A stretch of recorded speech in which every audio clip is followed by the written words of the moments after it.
All right, Wilson, let's get going here. It's going to be a busy Flakesgiving weekend. It's Friday, downtown 33 degrees out there already, which is good. Here's a look at First News. It's fair, it's accurate, you get the damn truth. With only 59 days left in his presidency, wandering around like a lost human being, Joe Biden has really picked up now the intensity in the war against Russia. Why? No one seems to know.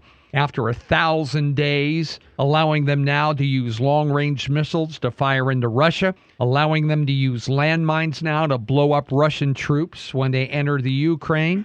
And so, yesterday, a new ballistic missile was fired by Russia into a Ukrainian city, delivering a deadly new message to the United States and all NATO countries. After the strike, Vladimir Putin, the president, went to television, cleared up the mystery, described it as a new intermediate-range ballistic missile. It travels 10 times the speed of sound.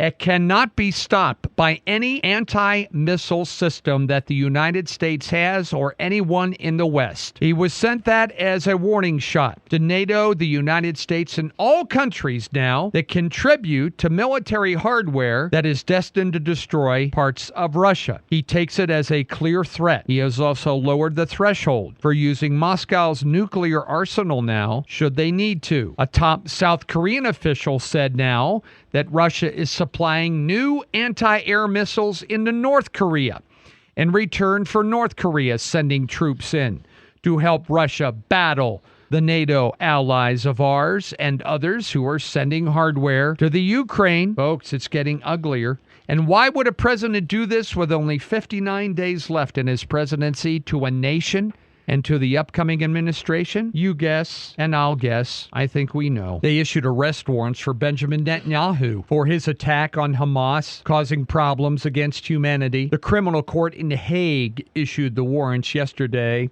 and Netanyahu said he won't even pay any attention to it as they struggled to do the dirty work of the world and wipe out Hamas and Hezbollah terrorists. By the way, that same group, International Criminal Court, did not issue any arrest for Vladimir Putin after his invasion into the Ukraine that has killed tens of thousands and displaced millions. Well, careful what you wish for. A lot of senators in Washington, D.C. were questioning whether Matt Gaetz should be the Department of Justice head, our new U.S. Attorney General.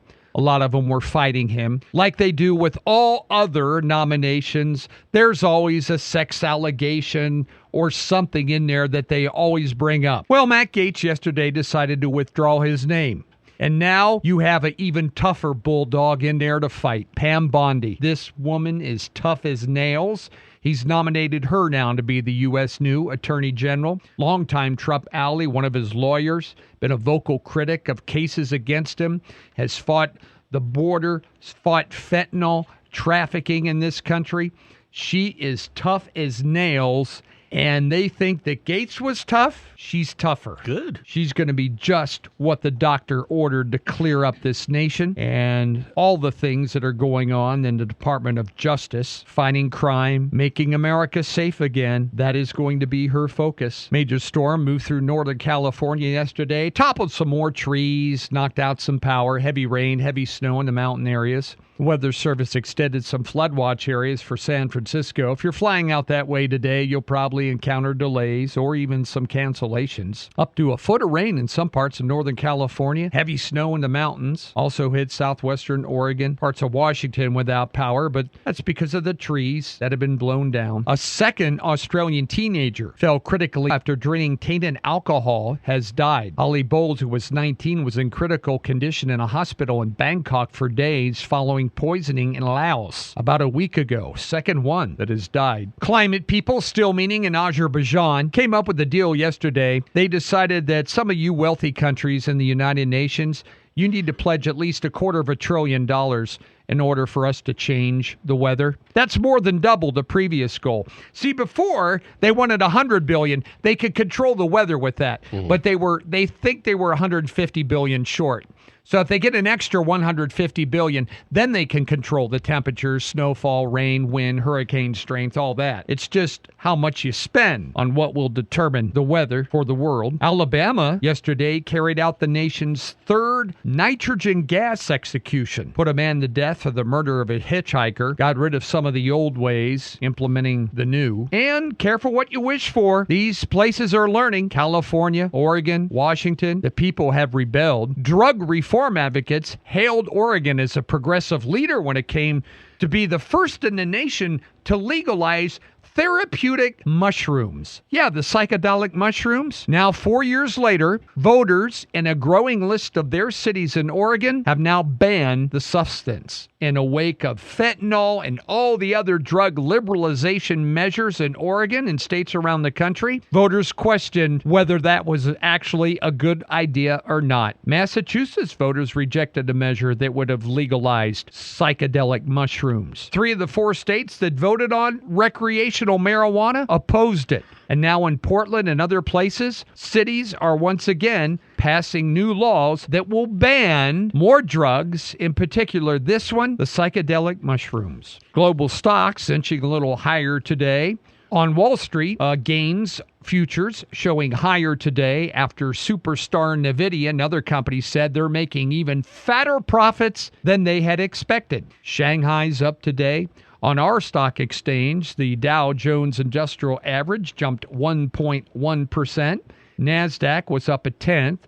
Banks, smaller companies, and other areas of the stock market that tend to do best when the economy is strong lead the way. Bitcoin was over $99,000 for a while at one point yesterday. And energy trading, crude oil was up 26 cents. $70.36 a barrel. Our gas prices have been holding pretty steady here over the last few weeks. Delta and United Airlines have now become the most profitable U.S. airlines, targeting premium customers, and they're winning a significant share of the budget travelers too. And that's squeezing the smaller low-fare carriers like Spirit and others out of the business. Spirit filed for bankruptcy. Spirit wanted to join with JetBlue, and the Biden administration said no. And so now they've had to file for bankruptcy. Other discount airlines are on better financial footing. Most industry experts think that Frontier and other ultra low-cost carriers are going to fill the vacuum as Spirit happens to shrink and get out on the market. Oil company Phillips 66 has been indicted in connection with violations of the Clean Water Act, but this one was in California. They were accused of discharging thousands of gallons of wastewater that had too much oil and grease in it. The Department of Justice announced the indictment on Thursday. That's in California. U.S. regulators want aggressive measures to restore competition. They said Google has been maintaining their illegal monopoly. Set of recommendations filed earlier in the week said that Google has to radically change their business. They want them to sell off their Chrome web browser because they dominate the market. Oh, and U.S. intelligence officials are warning American defense companies, you better increase your security after a wave of sabotage in Europe, blaming it on Russia. They issued a public bulletin yesterday inviting companies to look into the defense industry and secrets and carry out acts of sabotage that Russia may be doing to try to undercut Ukraine's allies. Western authorities said they believe Russian intelligence is behind several recent acts targeting the defense companies that we deal with in Europe. And it's been 61 years today since President John F. Kennedy was assassinated in his motorcade in downtown Dallas, November 22nd, 1963.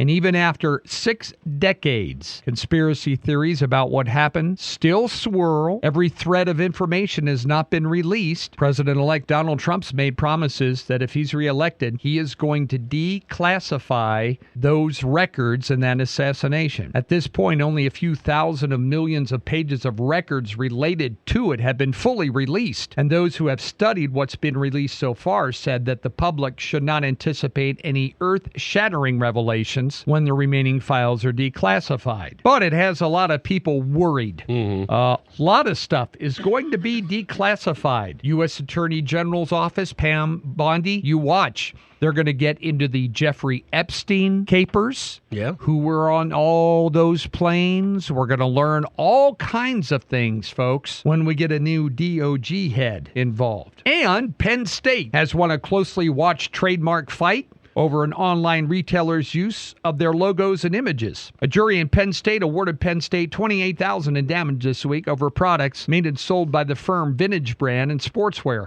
Penn State accused the firms of selling counterfeit clothing. Defendants said their website makes clear they're not affiliated with Penn State. There's a dozen other schools that have sued the defendants on similar grounds, but Pennsylvania case was first go to trial. Defense lawyers declined to comment on the verdict, but that logo that you see with Penn State with that lion, that Nittany lion on it, others were trying to use it, and they said it's covered by a trademark law. So just don't wear any shirts that could be offensive out there, because Mary Sheehy Schmo. You know what? I was just thinking she should see the stuff that goes on during the Michigan-Ohio State rivalry. Oh, yeah. I mean, I was there years ago, and it's unbelievable what goes on there. She would not like that game either, Mark. Cat Country News Time is 6:44. Sports and weather next. Well, folks, one of the hottest guys in entertainment is going to get his own late-night show, Jason Kelce.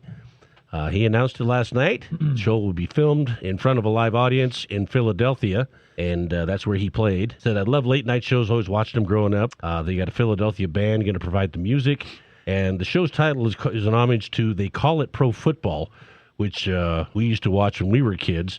And they had a guy that narrated those that just had this amazing voice. And we didn't have ESPN. We had NFL Films growing up. Well, it shouldn't be too bad of a day today for our little get-together up there at Metro Park. And prep day today when we put all the meals together. 36 this afternoon. Some light winds, 5 to 10. Hopefully we'll see some sun breaks throughout the day. 34 tomorrow. Then we get to the 20s first part of next week. Average temperature this time of year is right around 43.